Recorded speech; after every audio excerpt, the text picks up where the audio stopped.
just a couple things. First of all, I want to thank my Lord and Savior Jesus Christ, and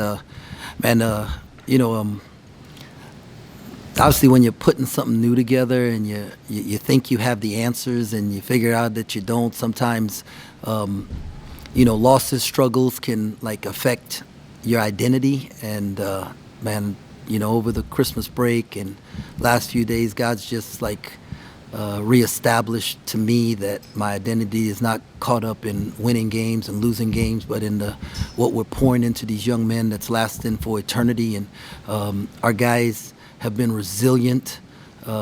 They've persevered and kept moving forward, our staff did a really good job of trying to simplify the game and to help them, and they did a really good job of buying into the scouting report.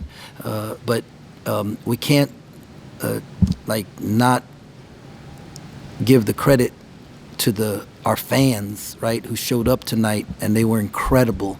And that home court advantage, man, is a easy +10. And so without them, we don't win tonight. So God gets the glory, our fans get the praise, our players, we gotta wash it, enjoy the win, but move on, because in this league, as soon as you relax, as soon as you think you got things figured out, then here comes another ranked team. And the Cincinnati team, I said it at Media Day, and I said it earlier, that I think they're the most underrated team in the country.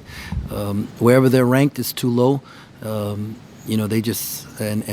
were blessed tonight because we got to play at home, and our guys, really locked in, and so very, very proud of them. Jerome, what did Doug show you leading up to this game that made you start him and play him as long as you did? All right, so I guess I'm going to tell you the truth, right? I had no intentions of starting Doug. And we had, there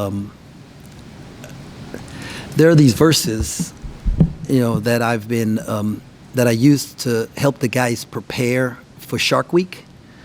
And it's in Romans chapter 5, and it says that we struggle together, and we rejoice in the struggle together, and that struggle produces perseverance.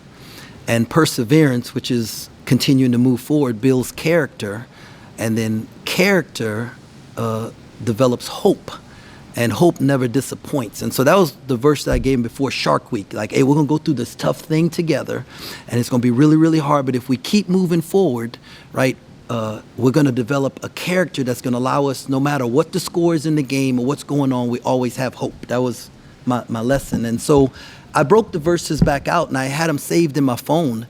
And I'm a King James version guy, and then sometimes I read the NLT, and sometimes, every now and then, NIV. But for some reason, I had this different version of the verses in my phone, and I told Carp make a slide for me because I was going to bring it back to him. Like, hey, we've struggled, but we stay together, and we'll give.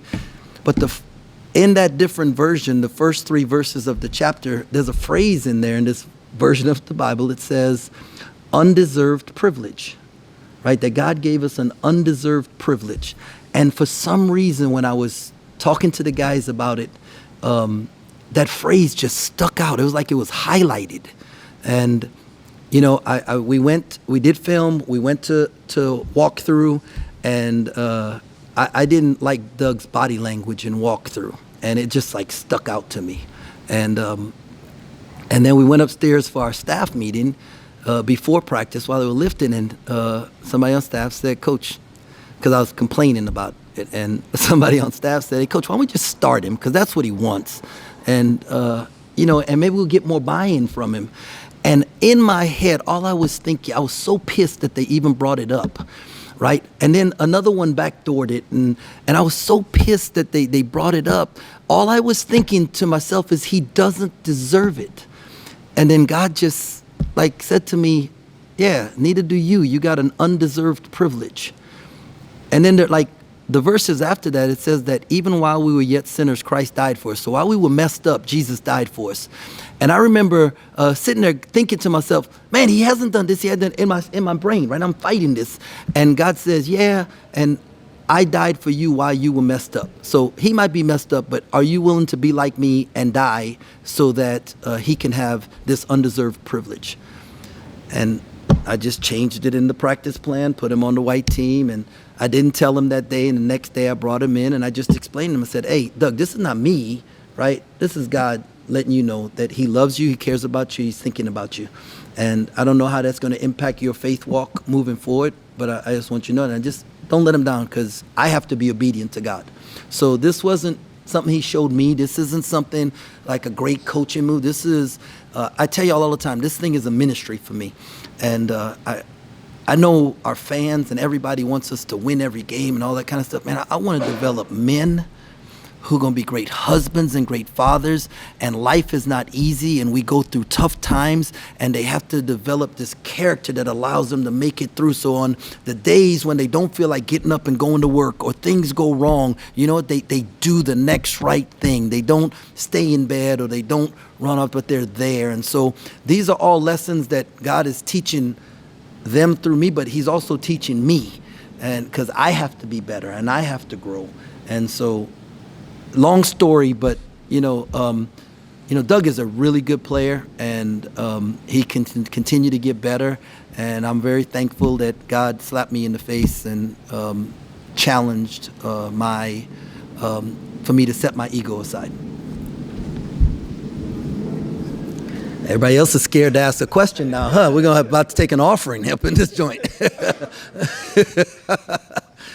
Well, what did you think you did best on the court then? He just adds swag. You know what I mean? Like his speed.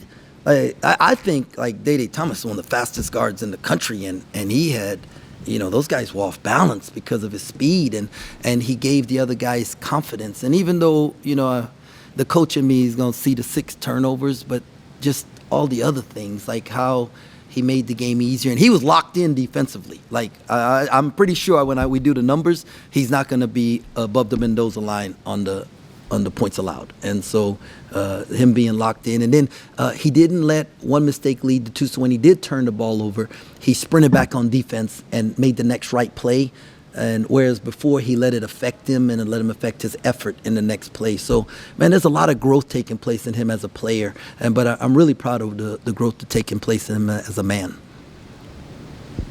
I may know the answer to it after your Doug response, but did you feel like the guys had a different type of energy or perspective when they came back from Christmas? Yeah, they were begging to be able to come back on the 27th. And so we had told them, get us 2 wins, Drake, Wichita State, and you come back on the 27th. Well, obviously that didn't work out. And our staff, we just talked about it and said, Coach, if we give them this day, this extra day, they'll know like we care more about them than we care about the basketball. And so we did that. And I'm thankful we did, not just for them, but I wasn't ready to come back. And so thankful for that extra day.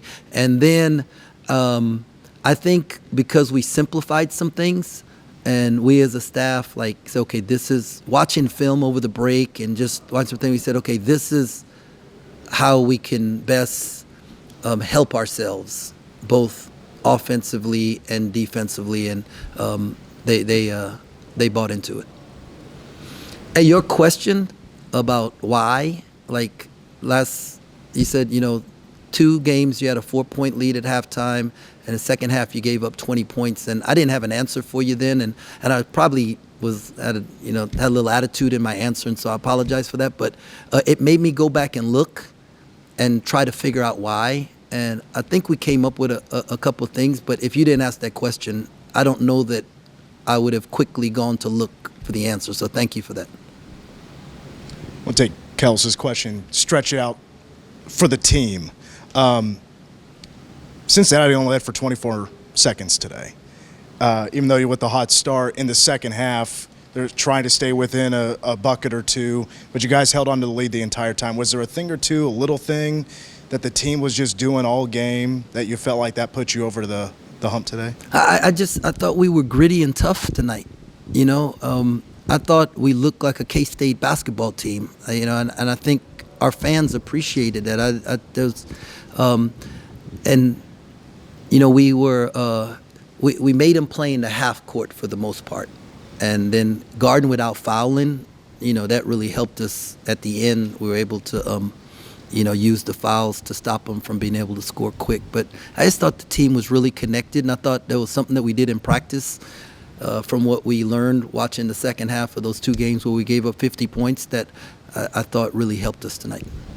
Did you see some team-wide defensive energy that has been missing from the last 3 games? Yeah,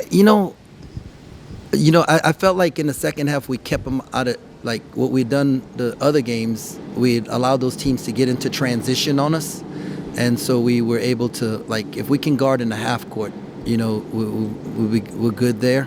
And so that helped us there. But, like, the communication, right, the guys were there, they were talking to each other. In the first half, they're in front of the bench, and we can talk to them, and we can help them with the plays and what to do. In the second half, they're away from us and the fans, and they have to talk to each other. And that was something that we've worked on the last few days, and I thought that paid dividends tonight. How pleased were you with Coleman tonight? Coleman? I couldn't hear you. I'm How sorry. pleased were you with Coleman tonight? Yeah, well, Coleman by nature, right, wants to get everybody involved, wants to get everybody like him, but we need him to be a scorer, and we've stressed that to him the last few days, what we need from him. And so I was proud of him being aggressive the way he was aggressive. And, and now it'll open up other things for other people, and so, but that's what we need from him. So I'm very proud of Coleman. So when I say Coleman Hawkins, what's the first thing that comes to mind? Funny, caring. He's a terrific kid. He is, and he cares. I can't tell you how many times Coleman has come to the house to sit down with me and just tell me, Coach, man, I came here to do something special. So just what you need me to do, and then shared some thoughts that he had. And so he does it because he cares. So he cares, right? And sometimes he might care a little too much, and so it affects him in a tough way. But there's a guy who really struggled at the free throw line earlier, and tonight was 3 for 4 from the free throw line. Because he got in the gym and he's working on it, and so he's did what we need him to do tonight to give us a chance to win, and that's be more aggressive and more assertive. Lukosius beat you last March. What did you do to him today that held him to 4 points? Nah, young fella, he missed some shots he normally makes, and I think last year it was at their place, and he was probably a little more comfortable, and being in our gym, it's just a little bit different. So it wasn't anything. I thought our guys were locked in and tried to make it hard on him, but he's a heck of a player. So if there wasn't anything that we did, it's just sometimes you don't make the shot on that night. Turnovers and transition defense have kind of been a sore spot yet today. I think just 11 turnovers and 15-8 on points off of turnovers. How big was that? Huge, right? That was their, one of their things is they turn you over. I think last year they scored 28 points off of our turnover, and it was a one-possession game at their place. And so us being able to limit that today, that was huge. The other thing is they're a terrific rebounding team. They out-rebounded us, but it wasn't a large margin, that we were able to keep the second chance points. Yeah, it was a 2-point difference, second chance points, so it wasn't like a great difference. And then they are a fast team. They can get out and off those turnovers. And I thought we did a good job of, even when we turned it over, we was able to get back and help ourselves. Also, you guys have struggled a little bit on the road. Now you go on the road for 2 Big 12 games. Do you feel like the non-conference has hopefully prepared you for what lies ahead there? Man, this is the best league in America, and we play in great venues against great coaches and great teams. And, we tried to do with the non-conference, to give us a chance to know what it's about. But winning on the road is hard, and so we're going to enjoy the night and then tomorrow we'll start thinking about what we got to do on the road. But it doesn't matter what the team is, and it doesn't matter where they're ranked or what we have a number or no number. It's the Big 12, man, and every team is a beast. It's a beast, and you have to bring the same type of energy. Obviously, on the road, you don't have the crowd, so you got to be even more locked in, and that's just a tough thing. And we think TCU next, and it's just a hard place to play, man. And Jamie Dixon does a great job with his team, and so we'll enjoy the night and figure that out tomorrow. Was there anything that stood out to you about how you guys were able to start both the first and the second half? Was that strong notes? I don't know if anything stood out. We really had a point of emphasis to start the second half better, like that first 4 minutes, and try and win those first 4 minutes. And I thought our guys executed that. Can you talk about how important it was to get a win in the Big 12 opener?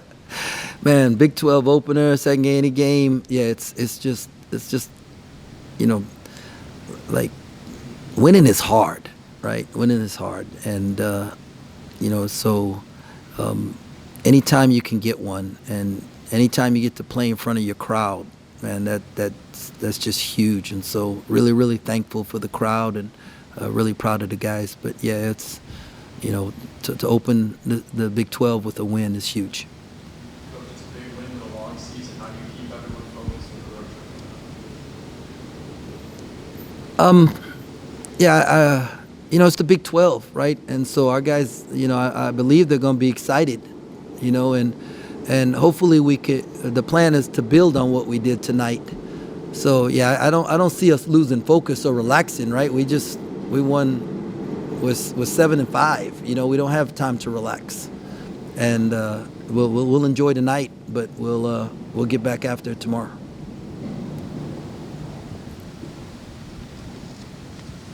Anything else for Coach? Thank you. Hey, thanks a lot.